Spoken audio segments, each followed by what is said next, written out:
What is the 1,000-year reign of Jesus? In order for us to understand the 1,000-year reign, we kind of have to back up a little bit and talk about what comes a little bit before this. So the rapture is going to happen. Believers will be taken up to heaven while unbelievers are left here to deal with the tribulation for 7 years.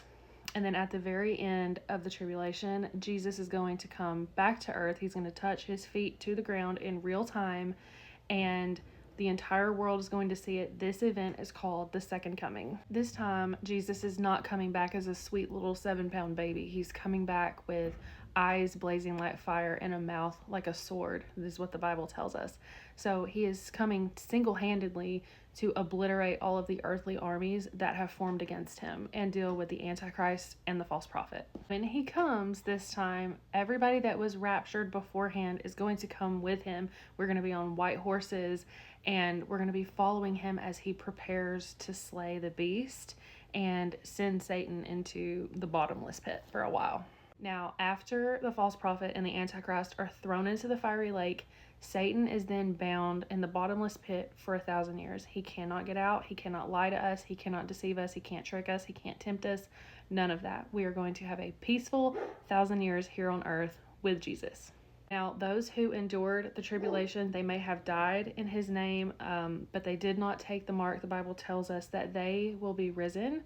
This is called the first resurrection. So again, it's going to be believers and the people who endured through the tribulation, who gave their life to Christ in the tribulation. Once that 1,000 years is up, Satan is going to be released just for a short time, and he is going to go to the four corners of the earth, and he's going to deceive those nations there. He's going to trick them into joining his army.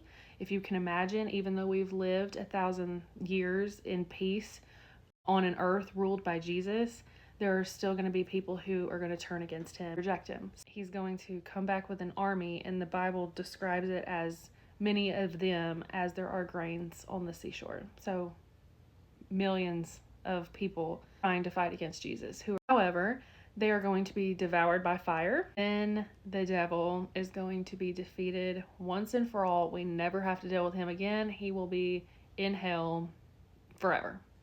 It's going to be great. So then we get into the great white throne judgment. So during this time, the rest of mankind, those who did not believe in Jesus, who have already died, they're going to be raised from the dead. This is called the second resurrection. And they are going to stand in front of Jesus and be judged. If their name is not in the book of life, they will be thrown into hell with Satan. All of this information can be found in Revelations chapter 19 and 20. I hope this helped you guys understand better about the 1,000-year reign. I will see you in the next video.